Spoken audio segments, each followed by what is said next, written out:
General manager লুমিনাসল limited, এই কোম্পানির আমি জেনারেল ম্যানেজার হিসেবে আছি। আলহামদুলিল্লাহ আপনাদের দোয়া এবং আপনাদের সবার ভালোবাসায় ম্যানেজার, উনি হলেন জেনারেল ম্যানেজার। ওনাকে আমি বলছি যে ঠিক আছে, তাহলে আমাদের যেহেতু একটা মিটিং এর আয়োজন করা হয়েছে, আমরা একসাথে এক জায়গায় ছিলাম এবং সাদ্দাম বছর আমি অনেকদিন থেকে চিনি, উনি আমাকে চিনে, একসাথে আমরা কাজ করছি। তো আলহামদুলিল্লাহ এখন আমরা এই উপলক্ষে আসছি, এই না যে এখানে প্রোডাক্ট সেলের উদ্দেশ্যে আসছি।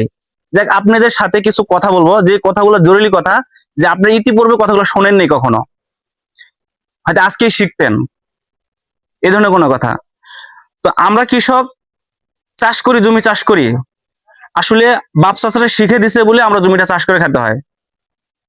বাইরের দেশে যারা দেখেন সিস্টেমটা কেমন হচ্ছে, যে আপনার বাবা চাষ করতো, তার দেখা দেখি আপনি চাষ করছেন, আপনার দেখা দেখি আপনার সন্তান চাষ করবে। কিন্তু বাইরের দেশে কি করে, যারা কৃষিতে, তারা ডিপ্লোমা পাস, কৃষির উপরে লেখাপড়া করে, রিসার্চ করার পরে কৃষি কাজ করে। আর আমরা কৃষি কাজ যাওয়ার জন্য নিজেকে মনে করি যে এত ছোট একটা কাজ কিভাবে আমি করবো। কিন্তু এই কৃষির টাকাই অর্থনৈতিক, বাংলাদেশ অর্থনীতি কিন্তু মেরুদণ্ড, আমরা বলি মেন মেরুদণ্ড। কৃষি যদি বাংলাদেশে না থাকতো, তাহলে আমরা কিন্তু বাংলাদেশ আরো আগে কিন্তু অধপতনে চলে যেত। এই কৃষি উৎপাদন আসার কারণে দেখেন, কোন এলাকায় যে বন্যা আসে, বান আসে, কিন্তু আমাদের কিন্তু সারা বাংলাদেশেরই ওটা প্রভাব পড়ে। কারণ কি, আমাদের উৎপাদন খরচটা কমে, এই উৎপাদনটা কমে যায়, আমাদের খরচটা বেশি হয়ে যায়।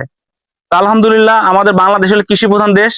আর এই বাংলাদেশের মাটি মানুষ বলে সোনার চেয়েও খাঁটি, কিন্তু আমরা জানি না পর্যায়ক্রমে কখন আমরা এই সোনার চেয়ে খাঁটি মাটিটা ধাপে ধাপে নষ্ট করে ফেলছি। এই যে আমরা যে ইউরিয়া, রাসায়নিক সার, কেমিক্যাল বীজগুলো ব্যবহার করি, এগুলা কিন্তু আমাদের মাটির জন্য অনেক খারাপ, ক্ষতিকর দিক। আমরা কিন্তু জানি না, অজান্তেই ব্যবহার করি। এবং কোনো কোনো কেমিক্যালে লেখা থাকে যে এটা ব্যবহার করার পরে এই ফলনটা যেটা হবে, মনে করেন যে একটা শশা, এটা ব্যবহার স্প্রে করছেন, করার পরে আপনি 15 দিন পর বাজারে নিতে পারবেন, তার আগে নিতে পারবেন না। কিন্তু আপনি করেন কি, 10টা টাকার লোভে ওই ফলনটা আপনি অখনই কাটিয়ে নিয়ে যায়, একদিন পর কিংবা 2 দিন পর একটা কাস্টমারের কাছে বিক্রি করেন। এগুলো কিন্তু মানুষ খায়। ওই মানুষ কিন্তু ফলটা খাচ্ছে না, মানুষ খাচ্ছে বিষ। এটা শরীরে তখন এফেক্ট না করলে, এটা কিছুদিন পর বয়স, যেরকম এই যে এরকম বয়স যখন হবে, তখন কিন্তু মানুষের নানা ধরনের রোগ হয়। যেরকম ক্যান্সার প্রবলেম হয়, আলসার হয়, ডায়াবেটিস। মানুষের কি ডায়াবেটিস ছিল আগে, এখন কেন হচ্ছে? আমরা যে কেমিক্যাল খাবারগুলো খাচ্ছি, যার কারণে কিন্তু ডায়াবেটিস গুলো হচ্ছে। তো আমরা আলহামদুলিল্লাহ এমন কিছু প্রোডাক্ট নিয়েছি যেগুলো অর্গানিক এবং ন্যাচারাল।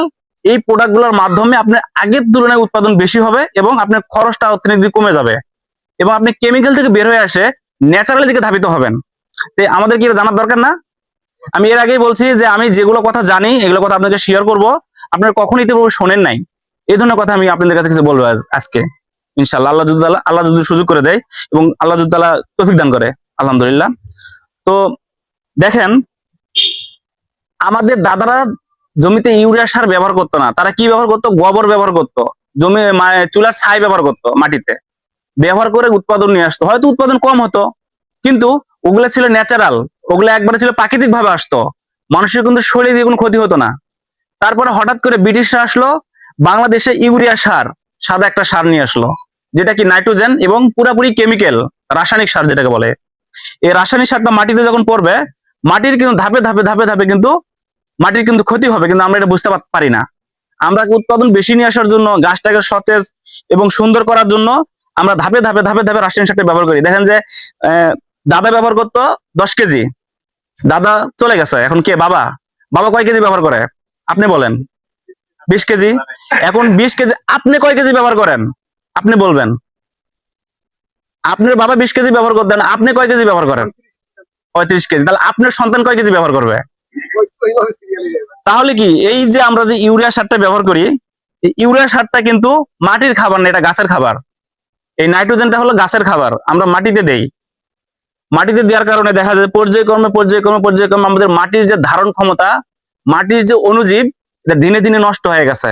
যার কারণে যতই আমরা আবাদ চেষ্টা করি যে এই সিজনে আমি একটু ইউরিয়া সার কম দিয়ে আবাদটা করার চেষ্টা করবো, কিন্তু না, পর্যায়ক্রমে ওই সিজনে আপনার বেশি লাগে। এবং আরেকটা জিনিস দেখা যায়, যে আপনি জমিতে ইউরিয়া সার দিচ্ছেন, পাশে আরেকটা জমিতে দিছে, পর্যায়ক্রমে উনি একই সময় ইউরিয়া সার দিচ্ছে, কিন্তু আপনার জমিটা একটু লাল হয়েছে, ওটা একটু কালো হয়েছে, আপনার মনের ভিতরে ভালো লাগবে না, শান্তি লাগবে না।